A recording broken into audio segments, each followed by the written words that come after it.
Time to think about what they dislike about that, because biologically, as a woman, if you're true to yourself, you can't deny it, and the only reason you are denying it is through jealousy, nothing else.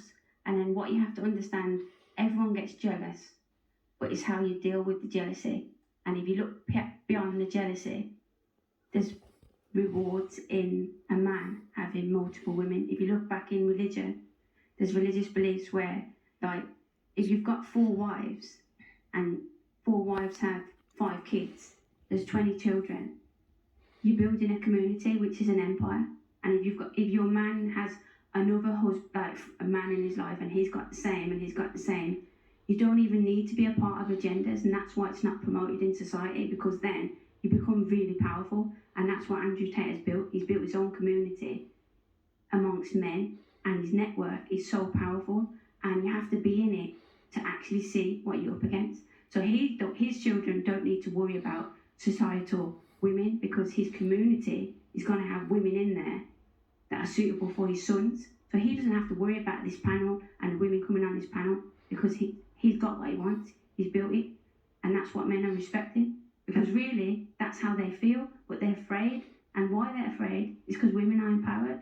They don't have a voice anymore, and Andrew Tate sacrificed his life to show men you can do it, and as a result of that, he's become so powerful that they're trying to shut him up. But the idea's out here, and that's why I'm here, because I didn't do a podcast, but I'm upset to see a man speak his voice and be in prison. So there's a team effort, and as a team effort, I'm quite happy to come out of my house tonight and sit here and spread the truth.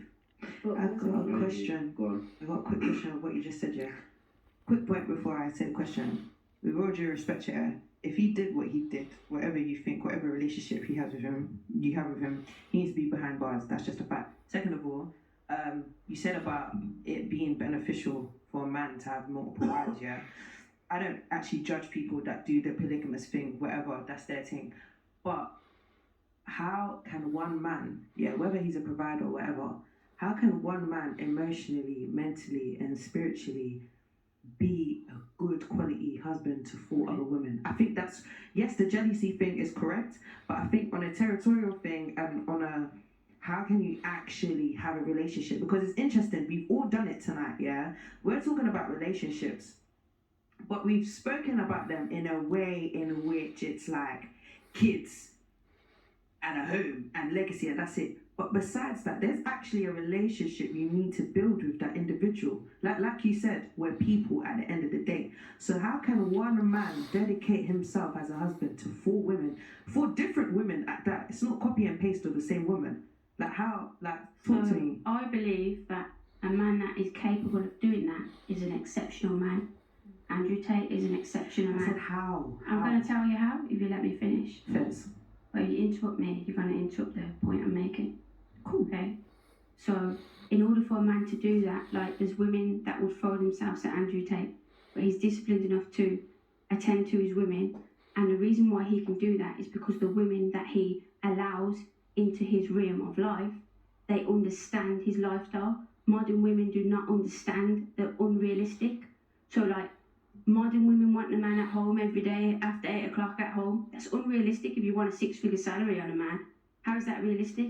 You might not be there this week, he might see you next week.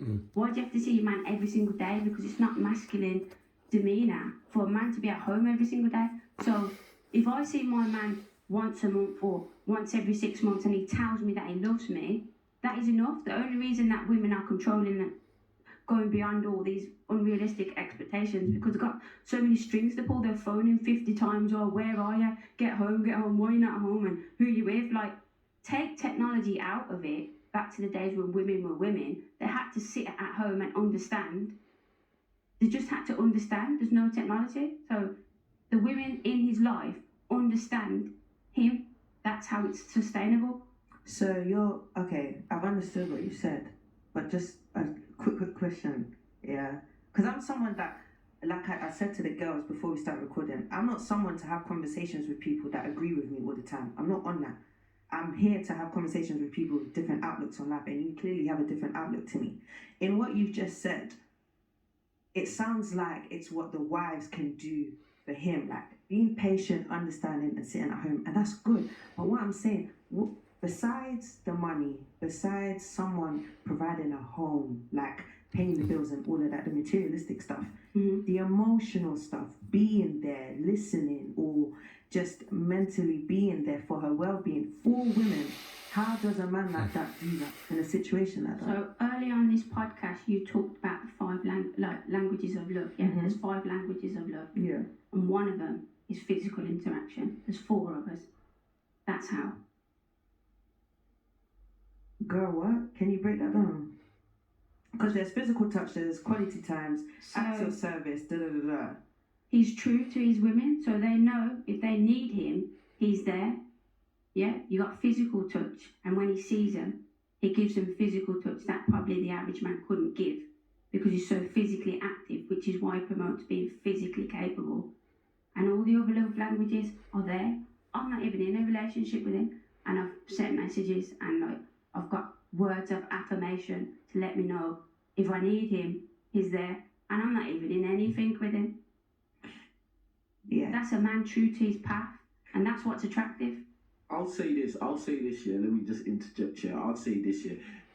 In my opinion, I don't think every guy could perform that thing successfully. I'll just be real. I don't think, especially modern men of this era, are just not mentally or realistically equipped to do that. Do you get what I'm saying? But if a man is in a position where he is capable, I don't think there should be an objection to whatever he wants to do, and I think that it won't be very hard for women to gravitate to a guy like that.